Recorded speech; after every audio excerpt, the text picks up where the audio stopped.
Hello বন্ধুরা। তো আশা করতেছি সবাই ভালো আছেন। আমিও আলহামদুলিল্লাহ ভালোই আছি। তো এটা আমার সেকেন্ড ভিডিও এই জায়গা থেকে যেখানে আমরা অবস্থান করতেছি। এই জায়গাটার নাম হচ্ছে আপনার আহ, Dubai Jebel Ali police station 3। এটা আমাদের বাসার পাশেই দেখেন, এটা আমাদের বাসা। এটা আমার আগের পোস্টে দেখিয়েছিলাম। আর আমাদের বাসার পাশে একটা সিমেন্ট ফ্যাক্টরি আছে, এটার নাম হচ্ছে বিনানি সিমেন্ট ফ্যাক্টরি। দেখেন এখান থেকে হয়তো দেখা যাচ্ছে। তো তখন আমি আমার প্রথম লাইভ পোস্টেও দেখিয়েছিলাম। আর এটা আমাদের বাসার পাশে একটা মরুভূমি। তো এখানে দেখেন আমি এখন মরুভূমির পাহাড় উঠতেছি। ছোটোখাটো একটা পাহাড়ের মতো বলা চলে, ঠিক আছে। এখানে উঠতে একটু কষ্টই হয়। আর যাই হোক, আজকে অনেক মরুভূমিতে অনেক বালুর ঝড় উঠছে। তো বাতাসের সাথে বালুর কণা, ধূলি বালুর কণা অনেক বেশি। তো চোখ খুলে থাকাটা অনেক কষ্টকর হয়ে যায়। এই হচ্ছে আমাদের প্রবাস জীবন। দেখা যাক, আপনারা দেখেন তো এই এই হচ্ছে মরুভূমি। মোটামুটি বেশ অনেক বড় একটা এরিয়া জুড়ে এই বালুর যে খালি এরিয়াটা আছে, এটা এখান থেকে বেশ অনেক দূরে। আপনি প্রায় পায়ে হেঁটে শেষ করতে পারবেন না, মানে অনেক সময় লাগবে আপনাদের। যাই হোক, তো কি বলবো প্রবাস সম্বন্ধে, কি বলবো। আমি আজকে ভিডিওটা পোস্ট এই জন্য করলাম যে অনেক ভাই ব্রাদার বিদেশে আসার জন্য চিন্তা করতেছেন, বা অনেকে মনে করতেছেন যে বিদেশটা অনেক আরামের জায়গা। আসলে অনেকেই আছে, অনেকেই ভালো আছেন, আবার অনেকে অনেক কষ্টে আছেন। ইভেন আমাদের থেকে অনেক কষ্টে থাকে। এটা আমাদের বাসা যেখান থেকে দেখতেছি, আমাদের এখান থেকে দেখা যায়। তো এখানে আমাদের কোনো ধরনের ফ্যাসিলিটি নাই, ঠিক আছে। দোকানপাট বাসা থেকে বেশ অনেক দূরে, কোনো কিছুই আমাদের এখানে আশেপাশে নাই, ঠিক আছে। আর আমি এখানে আসছি মোটামুটি 2 মাস জন্য। আমি কোম্পানি থেকে আরও অনেক লোকেরা এখানে আসছে। তো সবারই জীবনধারা অনেক কষ্টকর হয়ে গেছে, কারণ আমরা দুবাই সিটি থেকে অনেক দূরে আছি। এখান থেকে আমাদের অফিসে যেতে প্রায় 40-50 মিনিটের মতো সময় লাগে। আর নাইট শিফটে কাজ করি, এই জন্য হয়তো দিনে সময়টুকু পাই। আর গতকালকে আমার ছুটি ছিল, এই জন্য আজকে আমি বাসায় আছি। যার কারণে না হলে এই সময় আমার ঘুমের সময় ছিল। এই সময় আমি সচরাচর জাগনা থাকি না, আমি কিংবা আমার সাথে যারা কলিগরা আছে, কেউই এই সময় জাগনা থাকে না। তো আমার এক সময় মনে হলো যে আমি এইরকম একটা ভিডিও তৈরি করে আমি ফেসবুকে ছেড়ে দিই। যারা নাকি দেশে আছেন, যারা বিদেশের আশা করতেছেন বা বিদেশে গিয়ে টাকার কাজ, ঠিক আছে। বিদেশে গেলে আমরা টাকা পয়সা পাবো, ঠিক আছে। তাদেরকে এই জায়গাটা দেখার আমার খুব ইচ্ছা যে জায়গায় যদি মানুষ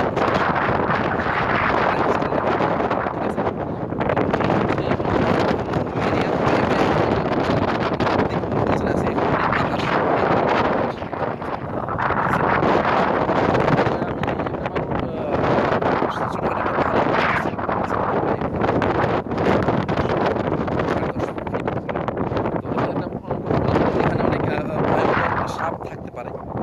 তো আমি অনেক রিস্ক নিয়ে উঠলাম তো আপনাদের জন্য।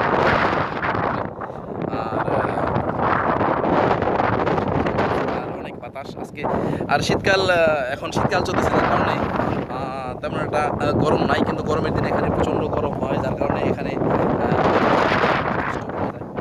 আর মনে করেন যে আপনার এখানে তো গরমের দিনে আসলে আমরা গরমের শেষ পর্যায়ের দিকে এখানে আসছিলাম। তো যার কারণে তেমন একটা গরম আমরা উপলব্ধি করতে পারি নাই। বাট যখন সামার সিজন চলে তখন অনেক কষ্ট হয়ে যায়। এটা আর কি আমরা উপলব্ধি করতে পারতেছি। অনেক বালুকণা আসতেছে বাতাসের সাথে, চোখের ভিতরে ঢুকে যেতেছে, যার কারণে বেশ কষ্ট হইতেছে। তো এই সময়ে এরকম জায়গায় যারা থাকেন তাদেরকে আমি বলবো যে আপনারা সবাই অনেক সাবধানতা অবলম্বন করে চলাফেরা করবেন, কারণ এই বালুর ভিতরে ছোটো ছোটো গাছের নিচে অনেক বিষাক্ত ধরনের সাপ থাকতে পারে, বা অন্যান্য কীটপতঙ্গ থাকতে পারে, যেগুলো আমাদের ক্ষতি করতে পারে। তো যাই হোক, দেখেন আমি এখন নিচের দিকে নামতেছি। দেখেন প্রায় মরুভূমি, তো শুধুই ধুধু মরুভূমি, ঠিক আছে। এখানকার মানুষের লাইফস্টাইল সম্পূর্ণই ভিন্ন। এখানে এনজয়মেন্ট বলতে তেমন কিছুই নাই, ঠিক আছে। এখানে শুধু হাহাকার আর কিছুই নাই।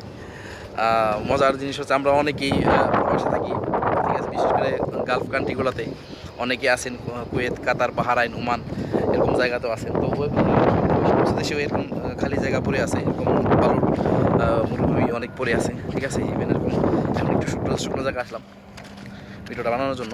তো অনেকেই মনে করেন এরকম জায়গাতে অনেকেই বসবাস করেন, তো তারা হয়তো জানেন যে এরকম জায়গায় বসবাস করাটা কীরকম কষ্টকর বা কোনো আরামের জায়গা কিনা, সেটা তাদের কাছে বলার মতো কিছুই নাই। আমার যারা বাহিরে মানে যারা বাংলাদেশে আছেন তারা মনে করতেছেন যে দুবাই তো আমরা দেখি অনেক সুন্দর একটা জায়গা, এখানে আমরা এখানে গেলেই টাকা পয়সা ইনকাম করতে পারবো, লাইফস্টাইল চেঞ্জ করতে পারবো, অনেক টাকা পয়সা কামাবো, ঠিক আছে।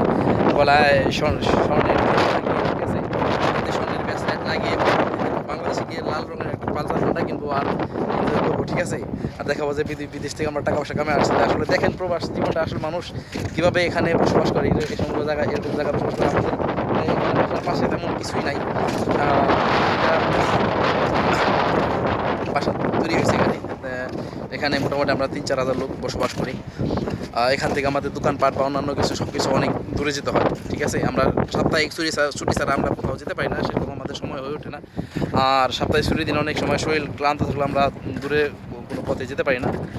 তো এই হলো অবস্থা। আর যেই বিদেশে আসার চিন্তাভাবনা করতেছেন তারা অবশ্যই একটু ভেবেচিন্তে আসবেন, ভেবেচিন্তে যাবেন। দেশে অনেকেই ভালো থাকেন, অনেকেই 10,000 টাকা ইনকাম করে সুখে থাকেন না। তারা মনে করেন যে আমি হয়তো বিদেশে গেলে বাদে ভালো ইনকাম করতে পারবো, ভালো থাকবো, ঠিক আছে। তাদের জন্য আমার এই ভিডিওটা অনেক বেশ কাজে লাগবে। তো আপনারা দেখেন যে এরকম জায়গায় যদি বসবাস করতে পারেন, এরকম মেন্টালি থাকে, ঠিক আছে, এরকম কষ্ট করতে পারবেন, ঠিক আছে, তাহলে আসেন, ওয়েলকাম অলওয়েজ, ঠিক আছে। আর আমি দেশেই ভালো আছি, দেশের সন্তান দেশের রাজার মতো বসবাস করে, রাজার মতো থাকে। দেশের সন্তান যখন বাইরে চলে যায় তখন যদি খাঁটি বাংলায় বলি, তাদেরকে মানে আমাদের মতো মানুষদেরকে এখানে দিন মজুর বা কামলা বলাও চলে, ঠিক আছে। আসলে কথাটা অনেক শুনতে অনেক খারাপ লাগে, বাট যারা থাকে তারা জিনিসটা বুঝে। আর যারা আমরা দেশে থাকি তারা হয়তো জিনিসটা তেমন কঠিনভাবে বুঝতে পারবো না। তাই আমি বললাম অনেকেই বন্ধুবান্ধবরা ফ্রেন্ডসরা আপনারা মাইন্ড করবেন না, যাই হোক। আর আসলে আমার এই ভিডিওটা বানানোর মূল উদ্দেশ্য হচ্ছে আপনাদেরকে অ্যাকচুয়ালি মরুভূমির যে লোকেশনটা বা ভিউটা আপনাদের দেখানো। এই জন্যই আসলে ভিডিওটা বানানো, যে অনেকেই হয়তো মরুভূমির নাম শুনে থাকবেন, পুস্তকে পড়ে থাকবেন, কিংবা ছবি দেখবেন, স্টেজ হয়ে থাকবে। আমি এই জন্য লাইভটা তৈরি করলাম। আর কি বলবো, আসলে কথা খুঁজে পাচ্ছি না তেমন একটা। একা একা অবশ্য ঘুরতে তেমন একটা মজা লাগে না, আমাদের বাসার পাশেই যায়, একা একাই চলে আসছি। আর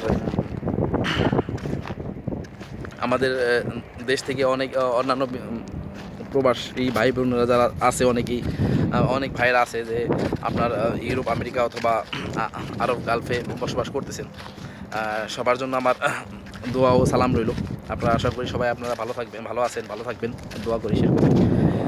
আর দেশে যারা আছেন আমাদের মা বাবা, ভাই বোন, বন্ধু বান্ধব, আত্মীয় স্বজন, সবাইকে আমার সালাম রইল, সবার জন্য দোয়া রইল। আমাদের দোয়া কাম্য রইল, আপনারা সবাই আমাদের জন্য দোয়া করবেন। এখানে প্রবাসী মানুষ অনেক কষ্ট করে জীবনযাপন করে, ঠিক আছে, অনেক কষ্ট করে জীবনযাপন করে, এবং আপনার টাকা পয়সা বা অন্যান্য যা কিছু পাঠায়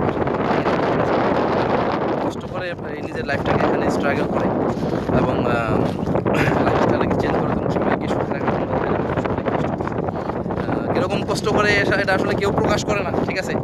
আমি একটু জাস্ট দেখালাম, অনেকে হয়তো মন খারাপ করে থাকবে, বাট কিছু করার নাই, কারণ এরকম আসলে মাঝে মধ্যে দিলে পথে বুঝতে পারবেন মানুষগুলো এখানে কীভাবে বসবাস করে বা লাইফস্টাইল কেমন হয়। সবাই এখানে একটা শৃঙ্খলার মধ্যে থাকে, ঠিক আছে, কারণ এটা বাংলাদেশের মতো না, ঠিক আছে, দুবাই কানুনের দেশ, এখানে চাইলে রাজনীতি নাই, এদেশে রাজনীতি নাই, যার কারণে দেশটা অনেক ভালো আছে। আমরা সেটা মনে করি আমাদের নিজস্ব অপিনিয়ন যেটা আছে, দেশের দলাদলি নাই, মারামারি হানাহানি কাটাকাটি নেই। এই জন্য দেশটা অনেক উন্নতির দিকে অনেক দ্রুত এগিয়ে যাচ্ছে, এবং সরকার দেশের জন্য কাজ করে, সরকার দেশের মানুষের জন্য কাজ করে, এবং এই দেশের মানুষগুলো নিজের দেশকে অনেক ভালোবাসে এবং নিজের দেশে বাংলাদেশে হয়ে ওঠে না। আমাদের বাংলাদেশে যার একটা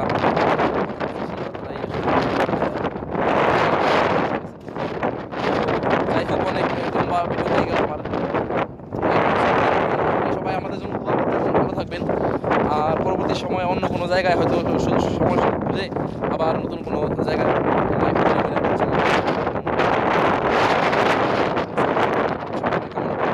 আর আশা করি আপনারা সবাই ভালো থাকবেন এবং আমাদের জন্য দোয়া করবেন।